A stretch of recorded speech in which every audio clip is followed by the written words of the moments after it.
Alors aujourd'hui, Jimmy, c'est plutôt un coup de gueule que vous avez décidé de pousser à partir d'une info qui a été relayée par l'association Rose, qui défend les patients atteints de cancer. Les patients sous chimiothérapie, non, ne sont pas dépestiférés. De quoi cette histoire part-elle en fait? Alors, ça part d'un livret assez absurde, un livret d'informations distribué dans 2 hôpitaux, donc pas dans des petites cliniques, donc dans des endroits où on traite des cancers. Et on leur explique que les patients en chimiothérapie seraient toxiques pour leur entourage. Et donc, qu'il serait recommandé, attention, de ne pas dormir avec leur conjoint, ni approcher les enfants ou les femmes enceintes.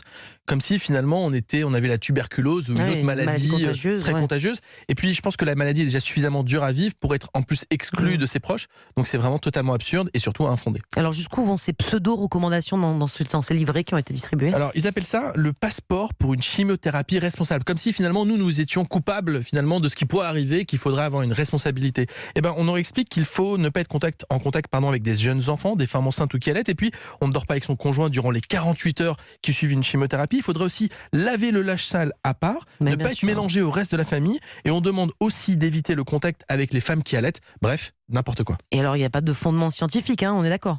Absolument zéro fondement scientifique. Il se base sur 2 études. La première étude comporte 3 patients. Ah oui, d'accord. C'est comme si moi je décidais là sur ce plateau, je fais une étude sur 3 patients. Voilà, sur nous trois, on fait faisons une étude et puis balançons des bêtises. Et puis une deuxième étude qui porte sur 13 patients avec 11 personnes dans leur entourage. Et cette étude conclut que finalement les gens qui se côtoient des personnes qui ont une chimiothérapie ne sont pas contaminés, que les seuls ne sont pas contaminés. Bref, ils ne se basent sur rien. Et lorsqu'on interroge un des responsables, il parle de principe de précaution.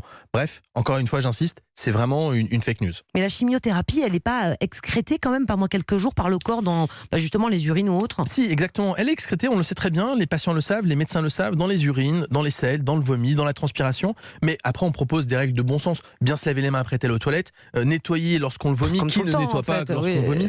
Et puis pour les messieurs qui font pipi, préférez faire pipi assis que debout, c'est du bon sens. Mais encore une fois, on n'est pas contagieux, on n'est pas un pestiféré lorsqu'on a une chimiothérapie. Et bien au contraire, on a besoin du soutien et des câlins de ses proches. Merci beaucoup, Dr Jimmy Mohamed, pour toutes ces précisions.